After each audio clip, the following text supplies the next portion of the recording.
I've got one headlight in.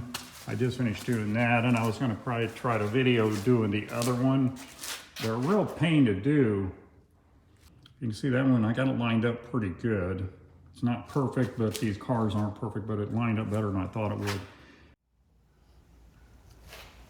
I remember which way to go in with this.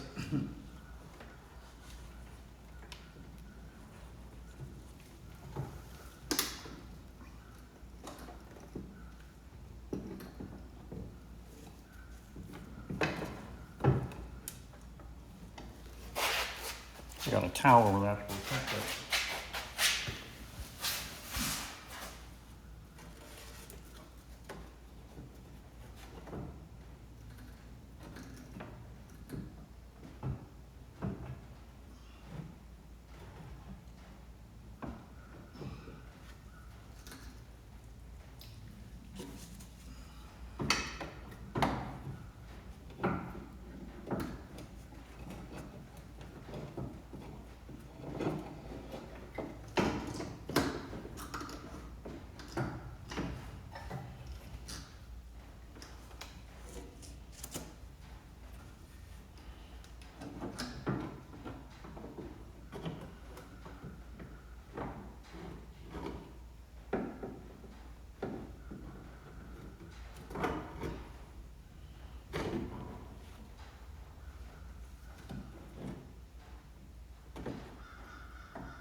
Now I got to tighten down the two lock collars that keep it back and forth this way.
Okay, I'm having a little bit of problem with this one. It opens and closes, but I've got too big a gap here. The ends aren't too bad, they're pretty straight. But I need to move this back, but I also need to raise it up and it won't come up anymore, so I got to figure out why that won't come up anymore. Okay, so I got the headlights all installed. And they lined up pretty good. I had a little problem with this side, getting it to line up, but I got it fairly decent. It's not perfect, but it's about as good as it's gonna get because of the shape of the holes themselves. And I put the rock guards on them to protect the headlights when they're down. Any rocks or anything fly up through the grill, it won't break the headlights. So that's got that part of it done. So I guess we'll move on to the next thing, which will be the Borgeson steering. So that'll be hopefully the next video. So you guys have a great day, and we'll see you on the next one.